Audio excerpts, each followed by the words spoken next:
Welcome sa Dries TV. Kung interesado ka sa ganitong news, huwag kalimutang isubscribe ang ating YouTube channel. Maraming salamat! So, ayan, welcome back again sa ating YouTube channel mga ka-Kimpaw, and sa update natin ito, ang pag-uusapan natin ay tungkol sa mga importanteng ganap kina Kim and syempre kay Paula Abilino.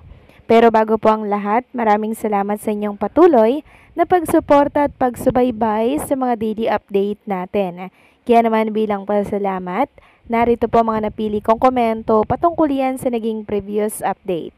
Unang komento mula po ito kay Ban849. Sabi niya, Happy! Yahoo! Kinilig ako, Miss Dries. Akalain mo ang mga binabasang comments mo ay nakakatuwa at piling sigurado tayo sa dalawang Kimpaw.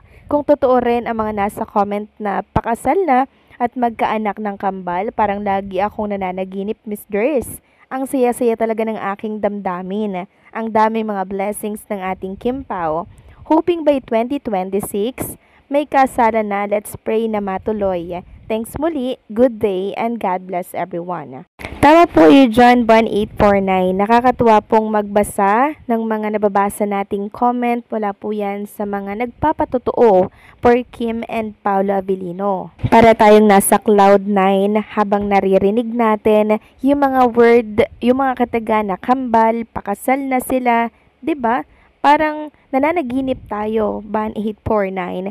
And hopefully nga po by next year or 2027, magkaroon na po ng kasagutan yung ating mga kahilingan para kay Kim and syempre kay Paula Abilino. Kasi ito po talaga yung gustong mangyari ng mga fans, since nakikita naman natin sa mga kilos at galaw ni Kim and Paula Abilino, yung pagka-in-love nila, yung deep relationship na meron sila together.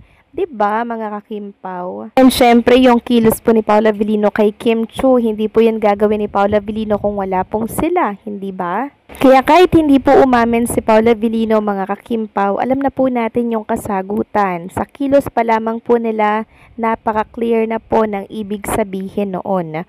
Only Kimpaw fans ang makakaunawa po ng lahat ng yan. So maraming salamat sa komento, Van849. God bless and mabuhay ka. At ang next comment naman mula po kay Ginang Annalyn Hiccup. Sabi niya, paano naman kung si Paulo ang busy? Hindi lang naman kasi bilang artista si Paulo, may negosyo rin siya. Pero wag kayong mag-alala. Sigurado sabayan kasi 16 na, 18 ang ganap. Syempre, may rehearsal pa sila. Kaya sigurado, sabay na. Pero minsan matatanda na naman tayo. Baka pwede naman lawakan natin ang pag-iisip natin. May kanya-kanya rin po kasi silang buhay. Mahal natin ang Kimpaw pero dapat wag naman natin silang sakali na hindi na sila makakatulad lang yan ng pagmamahal. Pag nasakal, kumakawala. Hinay-hinay lang tayo mga kakimpaw. Maraming salamat po sa paalala, Ginang Annalyn Hiccup. Alam natin po na merong mga ginagawa si Paula Abilino, may mga negosyo po siya at meron din po siyang ginagawa sa kanyang buhay na hindi po parte ng showbiz.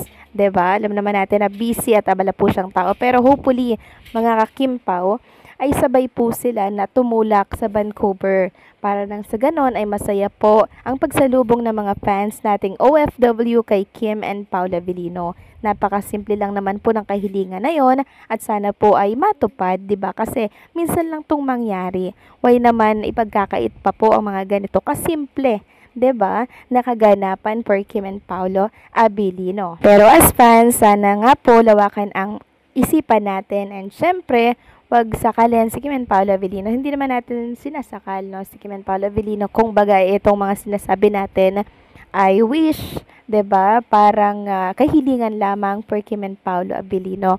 Tayo naman ay hindi po nagnanais ng sobra-sobra, kundi yung ikakaligaya lamang po ng mga fans. Basta kung saan po sila masaya, mga kakimpaw, doon po tayo at suportado natin si Kim and Paula Abilino. So maraming salamat po sa komento, Ginang Annalyn Hiccup. God bless po at mabuhay kayo. So eto na nga, pag-usapan na natin mga kakimpaw ang mga topic na nakalap natin sa araw na to ng Huwebes. At unahin na nga nating pag-usapan ang tungkol dito sa inilabas ng TFC The Filipino Channel sa pangunguna po yan ng host na si MJ Felipe. So una mga kakimpaw, meron pong prepare sa MJ Felipe na mga old picture, old photos ni Kim Chiu and Paolo Abilino. So lahat yon pinagsama-sama at pinakita po kay Chinita Princess. Sabi nga po ni Kim Chu, yung iba doon nawawala na, nasa mga fans daw pala. Katulad nung picture na baby pa po si Kim Chu, yung nasa unahan po, nawawala na daw yan kay Kim Chu, pero nasa mga fans, no? Tapos, sunod pong pinakita kay Kim Chu yung mga picture naman ni Paula Avellino na kung saan pinagsama-sama simula baby hanggang ngayon, mga kakimpaw. Tapos, meron pong choice of word itong si MJ Felipe. Meron diyang di ko gets, merong crush ng bayan, at kung ano-ano pa, may very charming pa. Tapos, isa-isa yung ilalagay ni Kim Chu sa mga gusto niyang picture. Katulad na lamang nito mga kakimpaw, crush ng bayan, eto po, eto daw yung crush ng bayan para kay Kim Chu.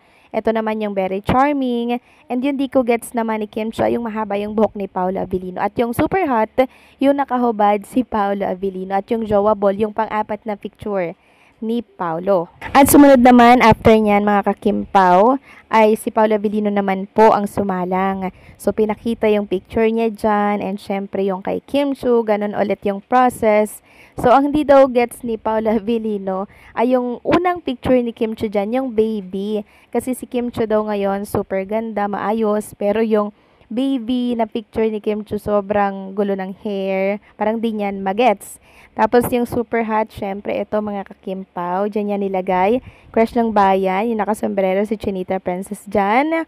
And syempre yung very charming yung pangatlo yung picture ni Kim. Pangatlong picture ni Kim. At yung jowa ball, yung nakabang si Kim Chu dyan, yung pang-ani mga kakimpaw. Then after nga yan mga kakimpaw, tinanong po ni Mr. MJ Felipe itong si Paula Avellino kung in love ba si Paolo Avellino ngayon.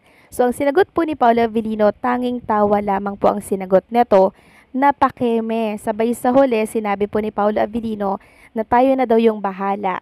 What fans make happy daw. So ibig sabihin, isang confirmation na to mga kakimpaw na in love nga si Paolo Avellino. Sabi nga dito ng isang fan na nag-comment, yes na nga daw, pero tayo na daw ang bahala. I'll make you guys happy. Alam na, parang pinipigilan lang ni Paolo, pero sila na ni Kim. Tapos may second emotion naman na sila na talaga yan.